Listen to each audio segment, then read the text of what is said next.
হলো সংক্ষিপ্ত, আমাদের হায়াত হলো আগের জামানার তুলনায় আমাদের হায়াত সংক্ষিপ্ত। আগে তো লম্বা লম্বা হায়াত পাইছে, ঠিক কিনা? 500 বছর 1000 বছর এরকম হায়াত পেলেন। সেই হিসাবে আমাদের হায়াত কম নাকি বেশি? নূহ আলাইহিস সালাতু ওয়াস সালাম নবুয়ত লাভ করলেন 40 বছর বয়সে। কত বছর বয়সে? এরপরে 950 বছর দাওয়াত দিলেন। আগে 40, এরপরে 950, কত হলো? এরপরে আবার প্লান, তুফান হলো। তুফানের পরে আরো 60 বছর জীবিত ছিলেন।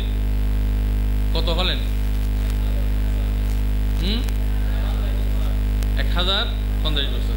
আগে 40, তারপরে 950, তারপরে 60। এত হায়াত পাইলেন। এক মহিলা আয়েশা নূহ আলাইহিস সালাতু ওয়াস সালামকে বললেন, ও আল্লাহর নবী, আমার ছেলেদের জন্য একটু দোয়া করেন। আমার ছেলেরা অকালে মৃত্যুবরণ করে, একটু দোয়া করেন তারা যেন অকালে মৃত্যুবরণ না হয়। নূহ আলাইহিস সালাতু ওয়াস সালাম বললেন, তোমার ছেলেরা কত বছরে মারা যায়? তো ওই বুড়ি বললেন, কেউ 400 বছর বাঁচে তারপরে মারা যায়, আর কেউ 500 বছর বাঁচে এরপরে মারা যায়। তারা 400 বছর 500 বছর হায়াতকে অকালে মৃত্যু বলে। তখন নূহ আলাইহিস সালাতু ওয়াস সালাম বললেন, বুড়ি, তুমি যে 400 বছর 500 বছরকে অকালে বলতেছো,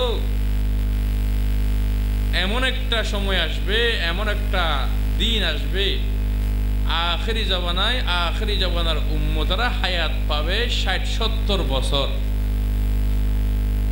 কিন্তু জান্নাতে যাবে সবার আগে, সব উম্মতের আগে। সুবহানাল্লাহ। তখন বুড়ি বললেন, তারা কি বিয়ে করবে না? তারা কি দুনিয়াদারি করবে না? হ্যাঁ, সব কিছু করবে। আল্লাহ তাদের হায়াতের ভিতরে বরকত দিবে। তখন নূহ আলাইহিস সালাম বললেন, বুড়ি, তুমি যদি ওই জমানায় যদি তুমি জন্ম লাভ করতা, কি করতা? তখন তুমি কি করতা ওই হায়াতে, 60 বছর হায়াতে? বুড়ি বললেন, একটা সিজদা দিতাম, এক সিজদাতে 60 বছর কাটাইয়া দিতাম।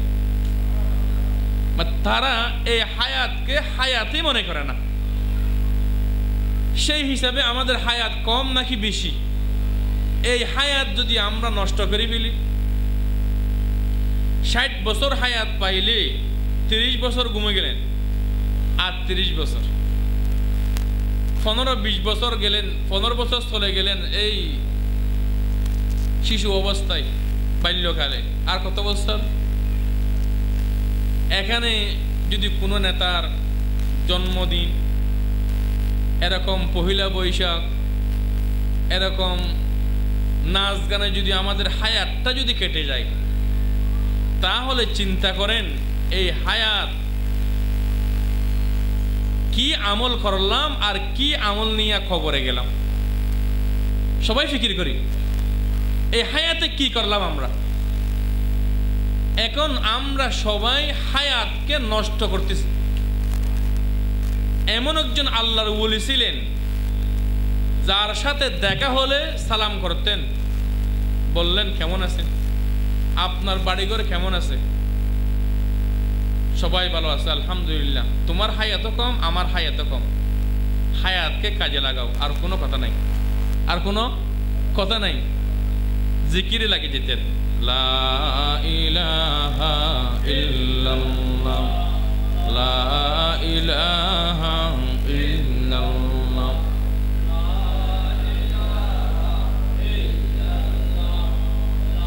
कीमते हर शीजरा दानी कशिश, कीमते हुदरान दानी अहमकीस। ভাইয়ারা আমার, আপনার আমার হায়াত হলো কম, এই হায়াতকে একটু চিন্তা করে দেখেন।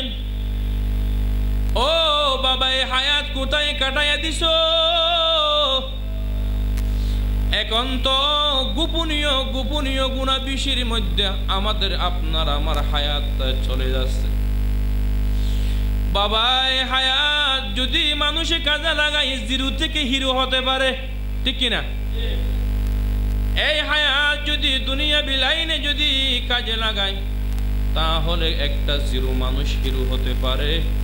এই অল্প হায়াত যদি বান্দা নষ্ট না করে আল্লাহর ইবাদত বন্দেগীতে কাটাইয়া দেয়, ওই বান্দা আল্লাহর ওলি হয়ে আল্লাহর বন্ধু হয়ে কবরে যেতে পারে।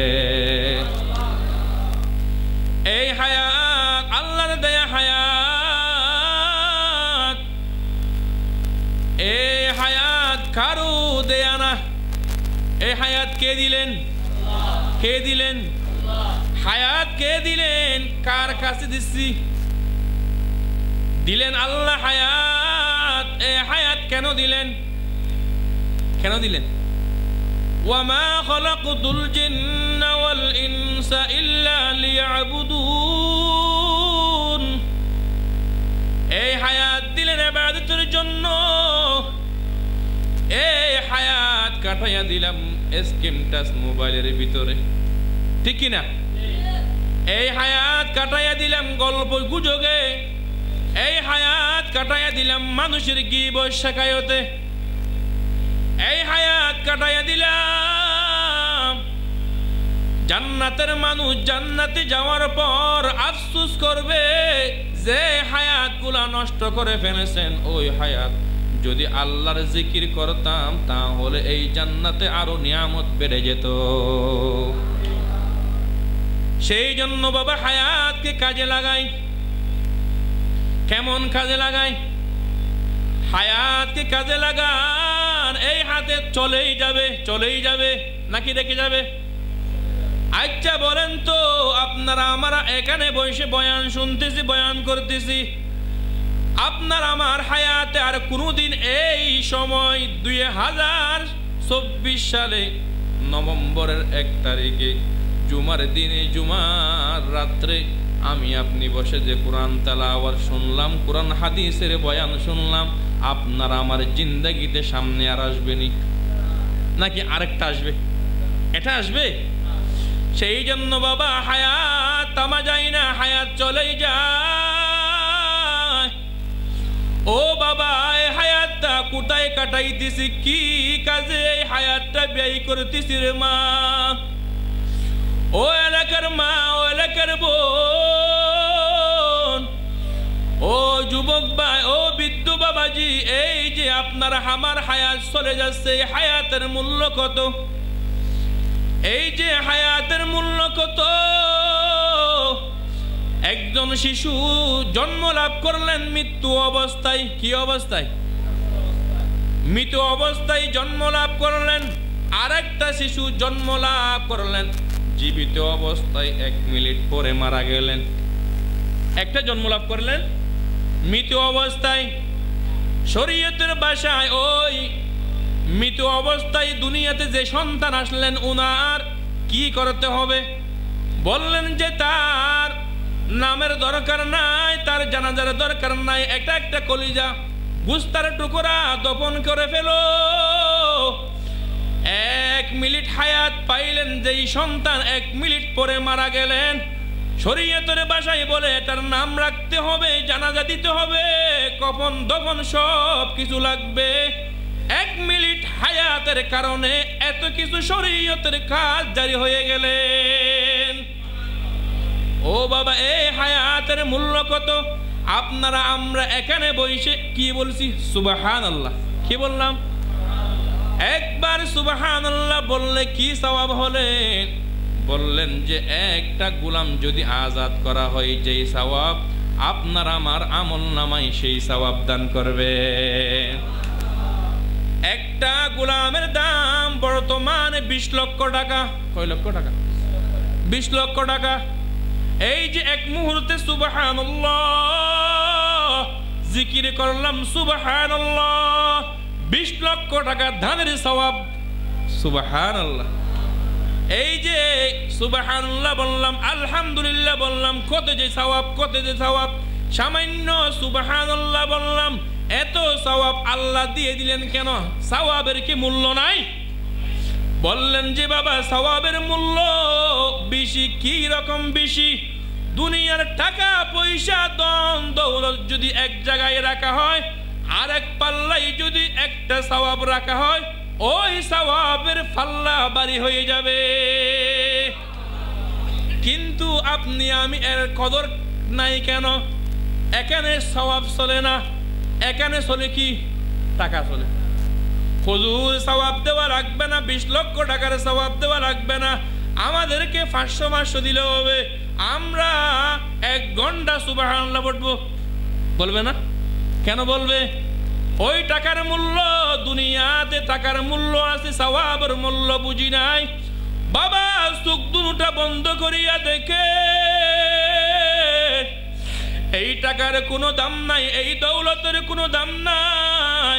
ওখানে শুধু দাম কে দাম হলো সওয়াবের দাম, সব কিছু সওয়াবের দাম। বাংলাদেশে টাকার দাম আছে, কিসের দাম আছে? কিসের দাম আছে? ইকো কমান, একটু কথা স্পষ্ট বলতে দিন। কষ্ট হয় আপনাদের? বাংলাদেশে টাকার দাম আছে নি? টাকার দাম নেই? টাকার দাম আছে। ওই 1000-এর নোট নিয়ে আপনি বিদেশে চলে গেলেন, বিদেশে গিয়া কানা খাইতেছেন। কানা খাওয়ার পর যদি আপনি ওই হোটেলে যদি 1000 নোট দেন, আপনাকে সালাম দিবে নাকি টাপ্পার দিবে? কি বলবে? এখানে রিয়াল চলে, এখানে টাকা চলে না। এখানে কি চলে না? এখানে টাকা চলে না, এখানে চলে রিয়াল। বন্দা বাংলাদেশে টাকা চলে, সৌদি আরব রিয়াল চলে, তখন কি করা যায়? টাকা দিয়া রিয়াল বানাও, তারপরে ওই আরবে ঘুরো, ওই আরবে খাও, ফুর্তি করো, সব কিছু করো। বন্দা দুনিয়ার যে টাকা আছে, এই টাকার বদৌলতে মাদ্রাসায় দান করে সওয়াব বানাও, ওই সওয়াব দিয়া জান্নাতে বাজার করো। ঠিক কিনা?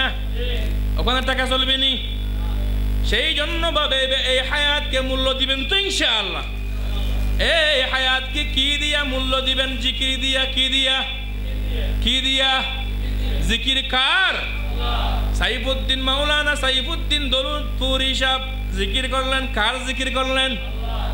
এই জিকিরের বিরুদ্ধে মানুষ আছে না নাই? জিকির করলে সওয়াব না গুনাহ? এটা কার জিকির? ফাযকুরুনি আযকুরুকুম ওয়াশকুরুলি ওয়ালা তাকফুরুন। বান্দা তুমি আমি আল্লাহকে স্মরণ করো, আমি আল্লাহ তোমাকে স্মরণ করব। বান্দা তোমার হায়াতটা জিকির দিয়া সাজাও। কি দিয়া সাজাও? জিকির দিয়া সাজাও, জিকির দিয়া সাজাও। নামাজ আর জিকির, নামাজ আর জিকির দিয়ে তোমার হায়াতটা সাজাও। বান্দা তোমার যা যা প্রয়োজন তা তা আমি আল্লাহ ব্যবস্থা করে দেব। আমরা এখন জিকির নাই, কি নাই? জিকির নাই, অভাবে পড়ে আছে।